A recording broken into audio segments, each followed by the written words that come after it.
Hello folks, Jerry here and welcome back to the top 10 best cards of Racing Hours. Today we're going to start off with the actual list, believe it or not. So in the previous video I uploaded about this topic. I talked about cards which just barely missed the list, but today, we're going to start off with the actual top 10 as I've said. Yeah, let's get on with it.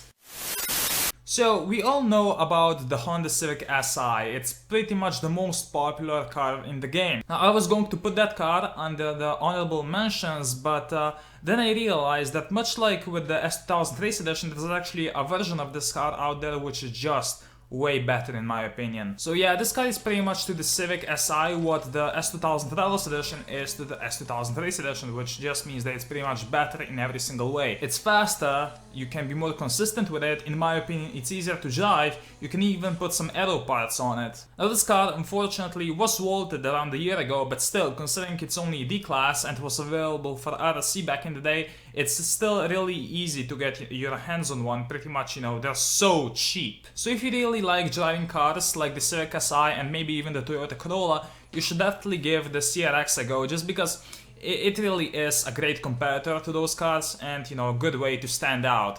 I mean, people are more likely to race pinks, on a CRX than they are on a Civic Si, and, it's fun. Obviously not the fastest D-Class car, but one of my favorites.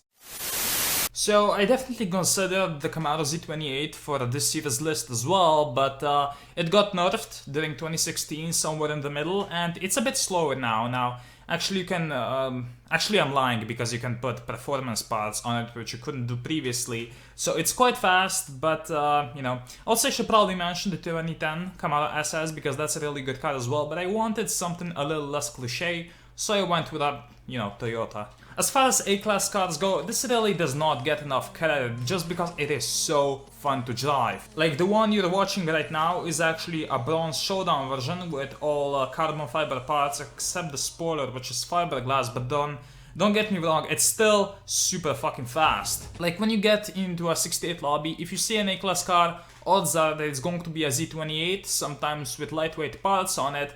But oddly enough, I think that the Supra is actually a good matchup versus that because, you also have the performance parts for that, and you can also get the naked carbon fiber parts, which actually make the car even lighter. So it really is a good matchup versus the Z28 or some other A-Class cars as well. My first ever experience with the Supra was actually me getting a first place showdown Supra as a loan from a friend, and god, that car was so special, and I realized at that time just how fun this car was to drive, and yeah, I really can't fucking forget it. So really, if you want to go race an A-Class car on a JDM event, I would definitely choose this over the R34 because the Supra is way more consistent and more rewarding as well, in my opinion. Oh yeah, by the way, the Supra RE is pretty cool as well. I see a few people in the audience who are expecting a bunch of really cool cars here, such as the Agera RS, the Nissan R90CK, Subi Sport, and they're about to get really triggered because instead of any of those cars, I put a fucking Golf on here. Now I'll say straight away that this car is completely useless when maxed. In fact, the only reason it makes this list is because of the 1650 tune, which, by the way, the link to that is in the description. And, you should definitely use it for turf because it's super useful. So I used that tune to turf when I was, still turfing, and honestly that tune just saved my ass so many times because these cars are so cheap to build and you can just get so many points with them, like even more than with the SVT Cobra. Now the reason why this is on the list and the SVT Cobra is not is because this car is actually slightly faster than the 1650 lobby and in my opinion is slightly easier to drive.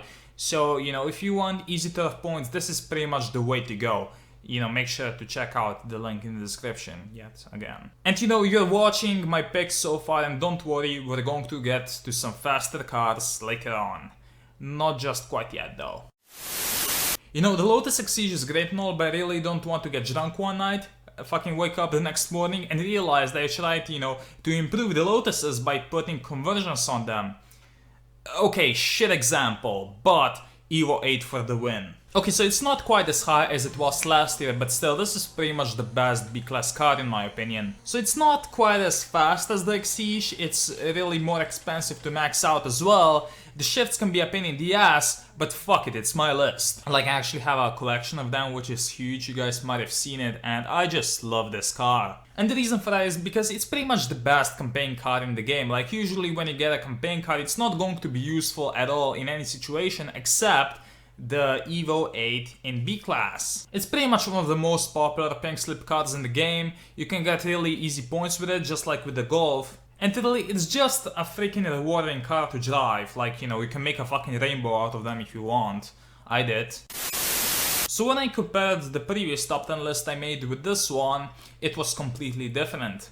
Except one car which stayed in the exact same spot. This is sort of unfair because it's really a great car, but unfortunately it got pushed down just because, you know, I do have some other more cliche cars up there. It's still really good though, like it's so easy to drive considering it's R2 class, and the reason why I prefer this car over the Nismo is pretty much just because it's so much more controllable. What I'm trying to say by that is that the first gear on the Bentley is still super quick, but you can get used to it quite easily, and then, you know, with the Nismo you have to shift right at the rev limiter, and if you hit that you're going to fuck up your run, but with the Bentley you can just shift at 7k consistently and get better times like that. Like, you can also get your hands on some force painted ones which are super nice, but you know, I had limited time to find one for this video, so not going to happen in this clip. Is this the best R2 class car in the game? No. Is it close? Hell yeah.